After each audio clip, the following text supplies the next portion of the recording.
Hey, it's Saturday, November 3rd, 2007. We're in Ramadi, Iraq at Security Station Sabotage, which is Arabic for 17. This interview is being conducted by Douglas Halapaska.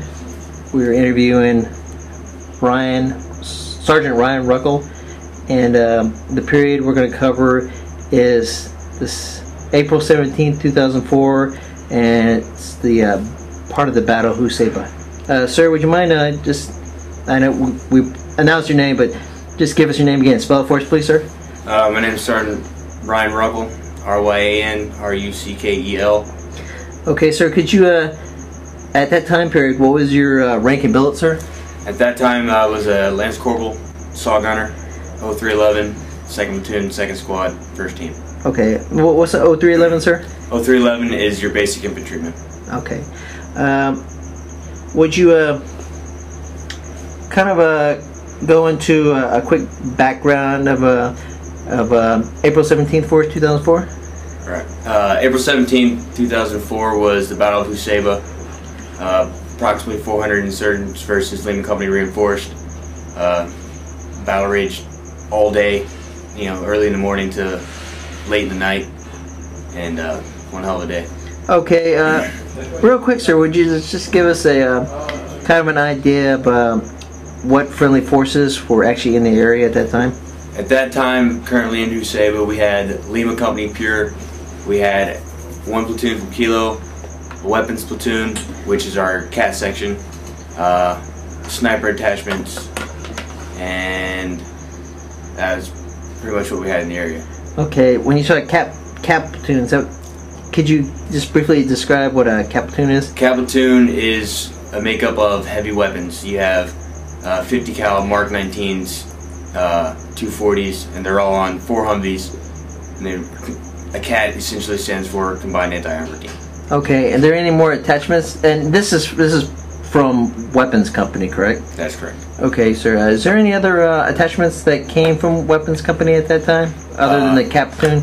Well, in turn, when you get the CAT platoon, you also have heavy mortars, which are 81mm mortars, heavy machine guns, 50 cals, tow gunners, stuff like that. Okay, so how many, did you say what type of mortars they were? What caliber? Yeah, 81mm mortars. And how many were there?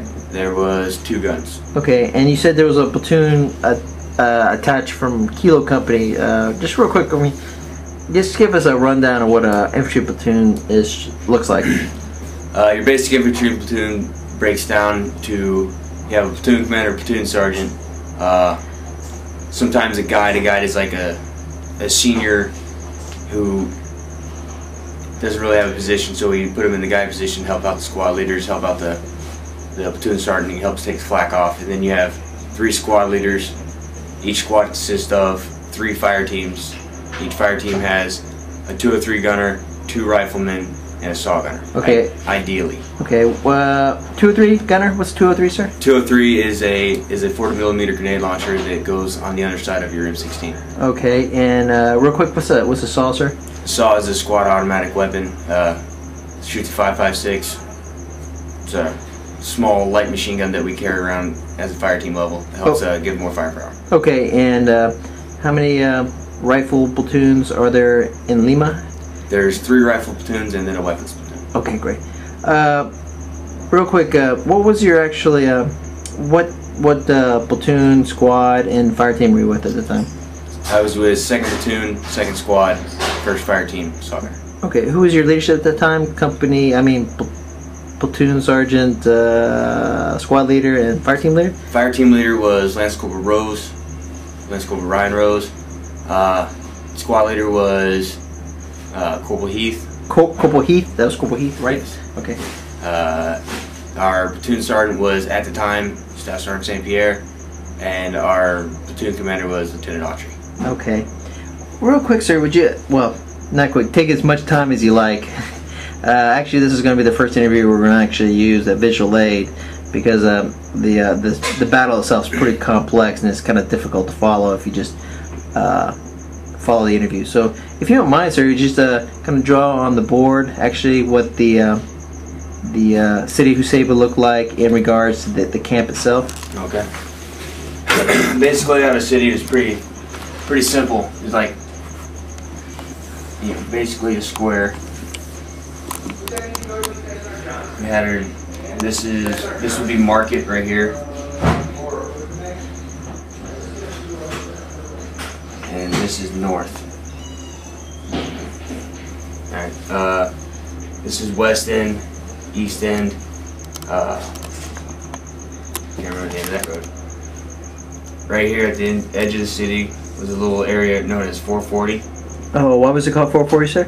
There was 440 houses, and they're all the same. And back when the regime was in power, stuff like that, that's where all the city workers, government officials, and railroad workers would live. It's like their own little utopia that was made for them. Okay, okay. And up here to the north, this was. Not now, Ali. This is with Camp Gannon right here. And Camp Gannon, that's where the Marines were. Yes, this is the Marine base. Okay, at the time that wasn't the actual name of the camp, right? What what was the name prior? Essentially, it's just called Camp Huseba. Okay. Okay. You just continue with the map then.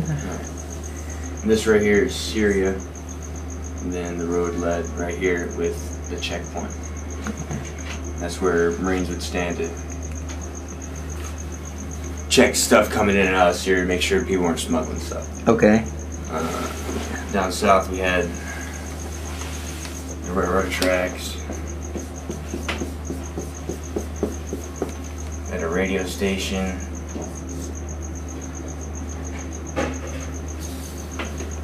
And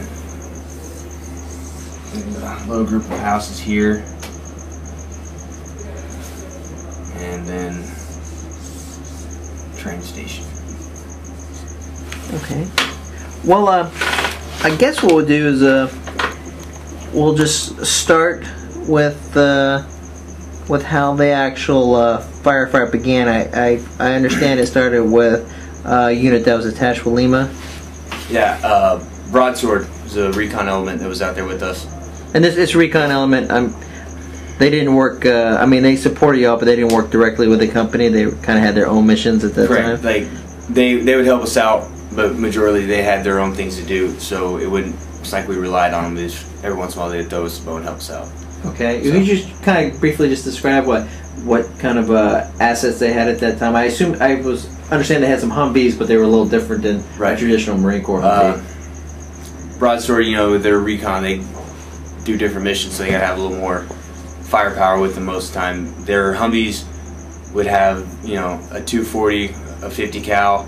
Oh, quick, what's a 240, sir? 240 is a medium machine gun, shoots a 7.62. Okay. And on their Humvees they would have like in the A drivers, which is where the vehicle commander would sit, which is basically shotgun. They have a mount for a saw that you could lay a saw up in there, and that way if the A driver had to shoot or vehicle commander had to shoot, he could help suppress targets while the machine gunner on top was either reloading or suppressing other targets, kind of help get more firepower out there to the fight. Okay, this Humvee looked more like the Doom buggy. It didn't really have any salt walls or anything. For the most part, it was like sleek down. Had a little more. It has like carriage racks, so they can carry more stuff, or they can go out longer periods of time. But it's a pretty sweet looking vehicle. Okay. Well, and you were saying, sir, that Broadsword was out in Huseba at that time. Yes, Broadsword they were setting out an OP, and initiated contact in the morning. Kind of got into it really bad, and at that time they launched 3rd Platoon and 4th Platoon out to reinforce and support. Okay, and what time of the day was that when they actually? I know that it's been a long time and whatnot. Times are not exact, but can I get us kind of an idea what time we're looking at timeline? I believe. Probably about anywhere from